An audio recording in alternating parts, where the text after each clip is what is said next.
happy hour, and I know last week I said we were going to have part 2 of a conversation with Brian Nelson. We had some technical difficulties, so that's going to have to be delayed.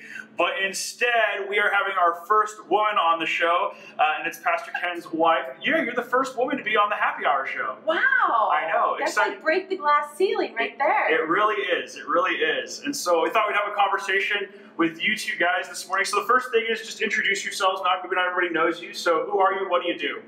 Go ahead. I'm Michelle Van Vliet. I am married to Ken Van Vliet. I'm passionate about ministry. Where that gets most expressed these days is in my job as a real estate agent. So gotcha. That's kind of what I do for a job and whatnot. And you're going to seminary? I'm going to seminary. That's true. I'm in school, so I just I've got one more paper this year to turn in, and then the year will be done. Woo-hoo! Yep. I love it. Woo-hoo. So. Yeah, so I'm a senior pastor here at Monte Vista, and I do a little bit of pastoral coaching as well, and then I work a little bit for the seminary. I teach in their leadership and spiritual formation program a little bit. You are the Most High Reverend Dr. Ken Van Vliet. There you go. There you go. Cool. Well, as we always like to do, we start our show asking, what are you drinking? So I have here a LaCroix that I poured in here. It's lime LaCroix. And so I am sipping LaCroix today. It's the classiest move I can make. Right. Ken, we can't see what's in yours. Right. I don't know if we're going to believe you or not. So mine is more about the container than the liquid. You can guess what's in here. But that's it's so bad. We'll edit that out. No.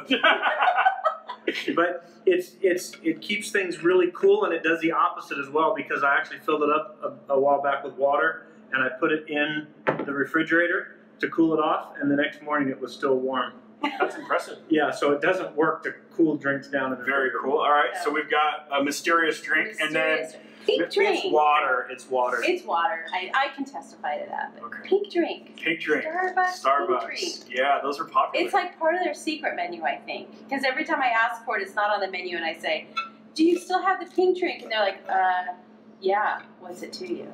I'm like, "I'd like one." Very cool. There you go. So just check in with us. Let us know how you guys are doing. How is work? How is home? Like, what's just give us the general check-in. How are you guys doing? Yeah, I think. Go. Yeah, go. I think really pretty good. Answer that question at your own peril. Yeah. The first 2 weeks, I think, were a little bumpy for us, trying to figure out how to do this kind of side by side in a different way. I mean, we tend to live fairly independent of each other in many ways. And so we kind of were bumping into each other a little bit at first, but I think we've gotten used to things. And then as far as like the family and stuff, we've talked about this a lot. It is way easier to be at our stage of life than at your stage of life with kids at home. Yeah. And like our world at home in the evenings is really pretty quiet. We have adult children. And so please tell me how that is. It's actually quite wonderful. There is hope. There is a light at the end of the tunnel. Yeah, so I hope you hear that. All of you people out there who are having to educate and to be teachers and all that stuff. We feel for you. There is a sweet ending at some point. Yes. I mean, we miss it in one way, but boy, we're glad we're where we are right now. Yeah. How's things for you, Michelle? Yeah, good. Well, Ken, I think when we go home and we shelter in place, he came to my office and kind of, so that's kind of part of me knowing how to, I think, adjust to space that we haven't often, like on an ongoing regular basis all day long shared. So that, I think, has been probably part of what you were referring to at the beginning. And you don't like to be home a lot. Like, you like to be on the go and doing things. And so that's been hard. It's always hard for me to do nothing. Right, and so, yeah. Well, that would lead to the shift to the next question. What for you guys has been the biggest shift that you two have experienced during shelter in place? And don't just give us the shift, but how are you actually doing in navigating it? Yeah, so I'll kind of go off what I was just saying. I think for me to be still, it's always a practice for me to slow down. I do that with centering prayer. I have to be very intentional about it, because my intention or my natural way is to keep moving, keep doing something. And so I have to tend my getting irritable. I have to be aware, watching frustration that'll come up easily, because I do feel a little trapped, and I know that's a first world problem. Yeah. But I do feel that a little bit, and so I have to tend that kind of stuff. Give yourself a number, 1 out of 10. How do you do on a day-by-day basis of tending to that? Yeah, I would say probably a 6-ish, 6, 7 on a good day, and there'll be a couple of 3s and 4s, but it usually is above 5. Yeah, I'd probably bump those higher. I think given your desire to be on the go, I think you tend it actually really well most of the time. Except for when you don't. No, I'm kidding. Oh my gosh. Yeah, exactly. Except for when I don't. This is great television. This is so good. That's when I have something to drink. That's when it's not Cheers. water, right? Cheers.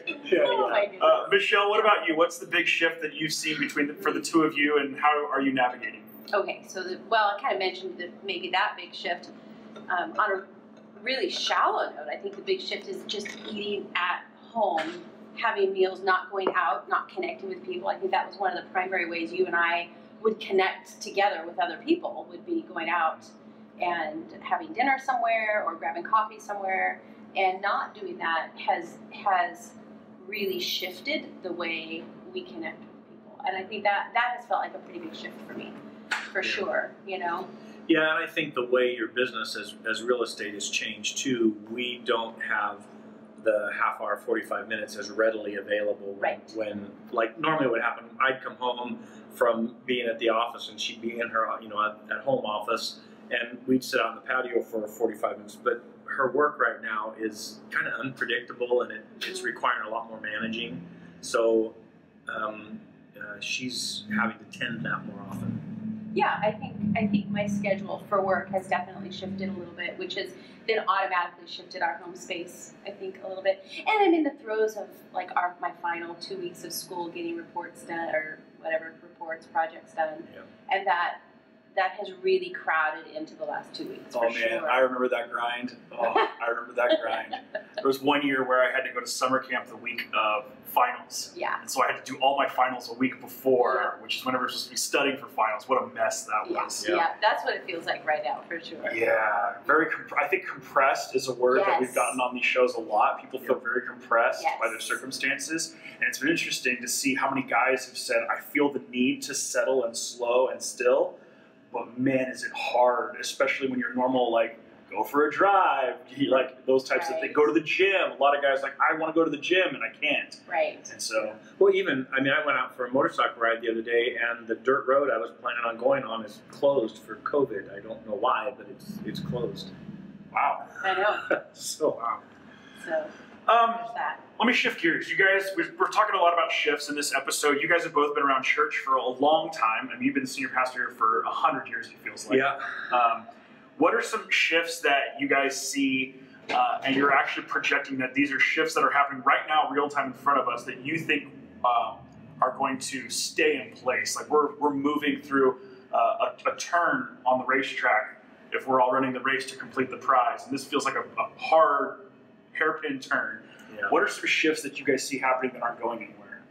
Yeah, it's really. We won't hold you to these. We won't hold you to them. Yeah, no, but it's really interesting because right before this happened a couple weeks ago, we had done a strat-op process, which is kind of taking a look at the next season and where God's inviting us to kind of explore things. And one of the things that really came to the surface very clearly is like the front door to the church is no longer an event that we do, although that can be a way to do it. But primarily, the way people look into the church anymore is through social media, through online services and stuff like that. And so we were talking about, okay, that's not something we put a lot of emphasis on because we're formationally minded. We want to be, face to face. We want to be doing that kind of stuff. But this shift has forced us to really adopt some technology that I don't know is going to go away. And I don't know that it's a bad or a good thing. I think it's both. Yeah. There are places where the technology, I think, is wonderful.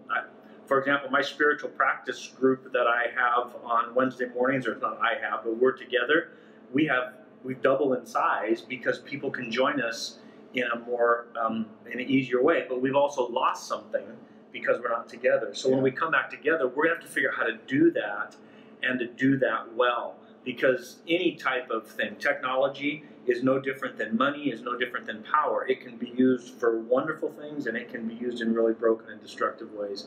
And I think that's just something we're going to all have to get used to. That's good. Michelle, what do you see? You've been riding shotgun on this crazy journey for a while, and so I'm sure your perspective is helpful. Mm-hmm. Well, I really agree a lot with what you're saying. I mean, there's always, I think, prior to a shelter-in-place community that we have right now, there was that tension of how do we do like face-to-face formational space with people that really does require that presence. How do we do that, and all of the other social ways of connecting through the internet, whether it's social media or whatever it is, primarily social media. And I think I tend to be someone who, between the two of us, would leverage social media quicker. Definitely. And so I would go there faster with solutions. And sometimes that was good, and sometimes that wasn't good. So what I see, I think, more this time is that we're not just doing something as a church that a lot of other churches are also doing, which is using those spaces more. But the people who would naturally not use those spaces are learning how to use them. Mm-hmm. So I was joking around with Rebecca the other day that April of 2020 is the year that every grandmother learned how to Zoom, because they've had to learn things that they never would have learned at all. I mean, there's things I'm forced to learn right now that I never would have learned either. Forced innovation that is surprisingly connective. And I think that that's where some of the momentum behind maybe some of the staying power for those changes will be, is that it was surprisingly more connected than a lot of other people thought it would be.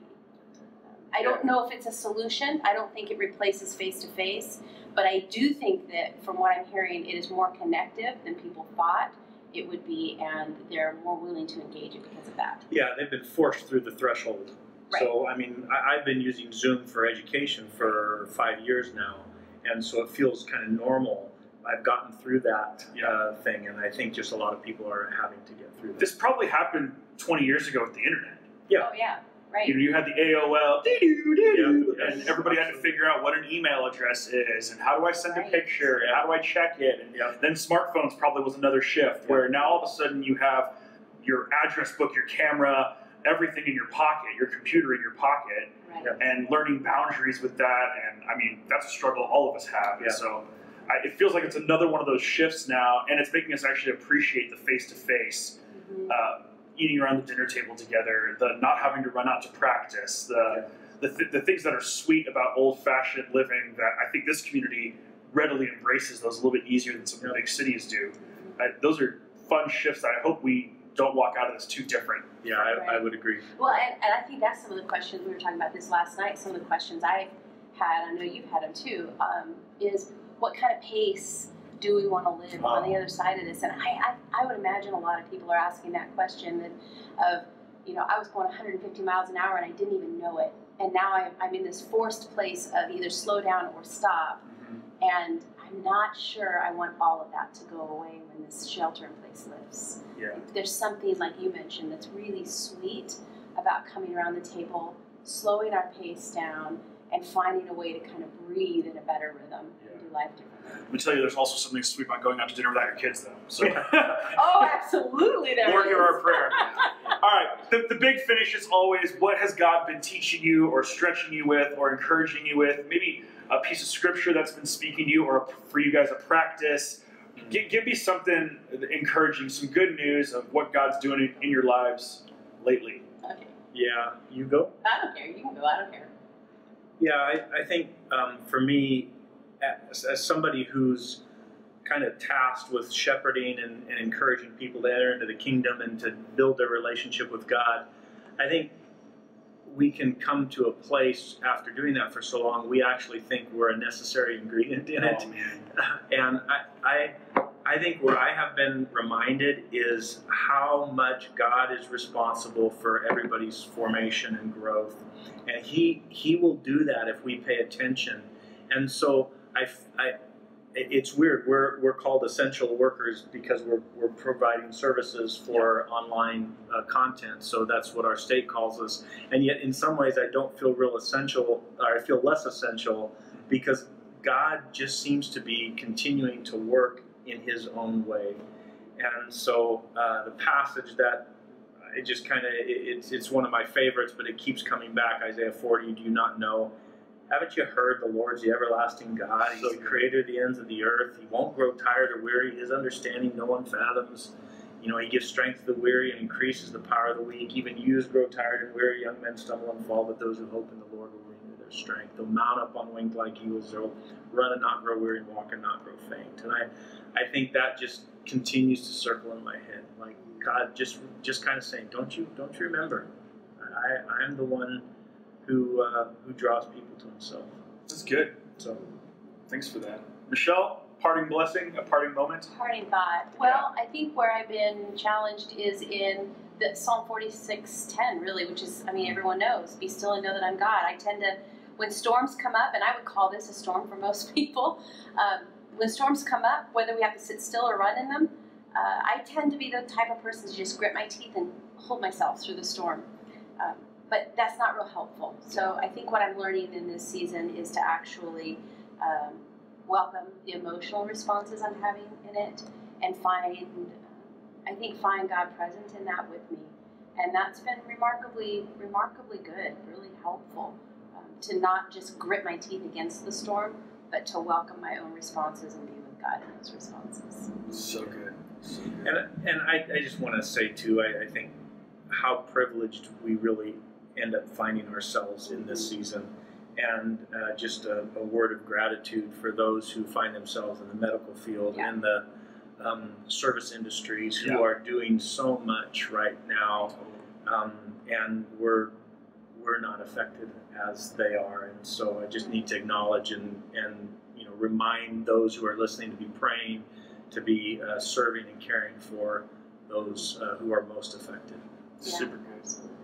Well, thank you guys so much for being on here. I really appreciate it. I know everybody who watches this will appreciate it. It's just good to get you guys together and to have a good chat. So until next time, see you on the happy hour.